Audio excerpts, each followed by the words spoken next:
Hi, thank you for checking out Fager Furnishings blog. Today we're just going to show you a quick video on how to install a keyhole hanger correctly. So this is a keyhole hanger that we use to put in the back of our mug racks so you can hang them securely to the wall. The way that the keyhole hanger works is that it's got a larger opening and a smaller opening so that the keyhole can fit over the screw head and then slide down on top of the screw, but yet the smaller hole is smaller than the head of the screw, so it fits flush against the screw and tight against the wall. The way that the keyhole hanger works is it has a raised portion on the outside that should be enough to where when the screw head enters, it can slide down and over the top of the screw head.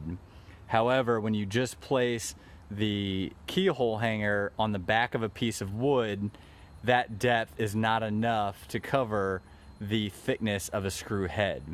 So the adjustments that need to be made are you have to route a depth out of the back of your piece of wood, for example, the mug rack or one of our corbels, so that the keyhole hanger has enough space away from the back of the wood so that the screw head can fit underneath the keyhole hanger and slide down so it's fastened against the wall.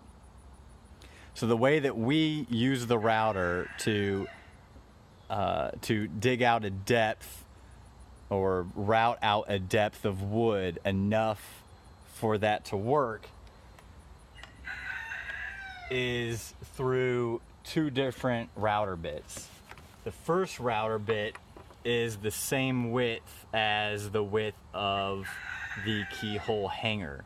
So you use this router bit to route out the entire outer perimeter and size of the keyhole hanger.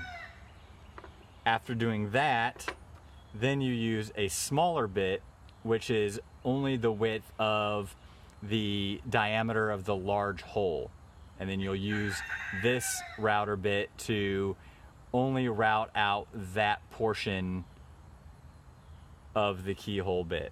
The reason that we use two, besides the fact that there's two different sizes, is that the depth of the keyhole hanger only needs to be as deep as the thickness of the keyhole hanger.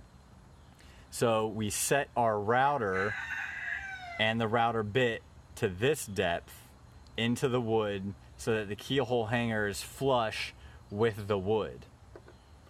And then the second one, which is the size of the whole body, is used to go slightly deeper, at least as deep as the thickness of the head of the screw, so that, as we said earlier, the screw head can fit in and allow the object to slide down into the smaller hole.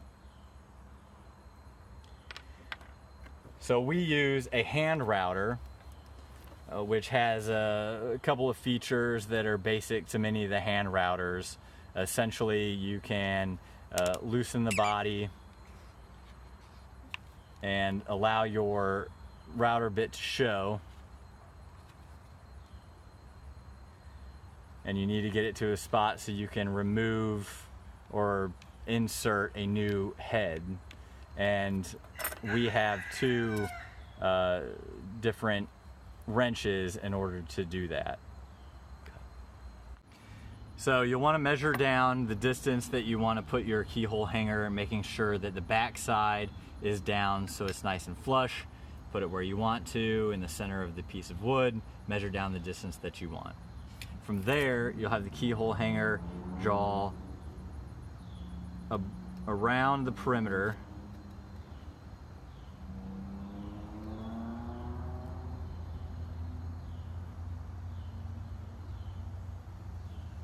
So you have an outline of the keyhole hanger, and then you'll take the largest router bit, the width of this, and then use that to route out. And again, you want to make sure that it's the depth of the keyhole hanger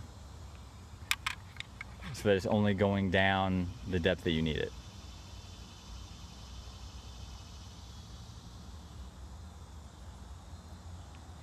We've routed out the width of the keyhole hanger, so now the keyhole hanger can sit flush inside that. And then you want to route out the other, so you'll draw a circle to the inside, flip it over,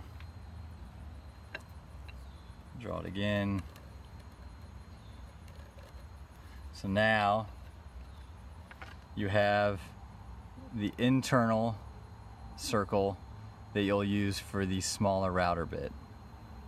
And again, you want to make sure that it's deep enough to fit the head thickness of your screw. So now we've routed out the inside. You can take your keyhole hanger, place it in. There's a deeper section that allows the keyhole to fit over the screw head. Then all you have to do is put your screws in that come for the keyhole hanger, and you've got it mounted.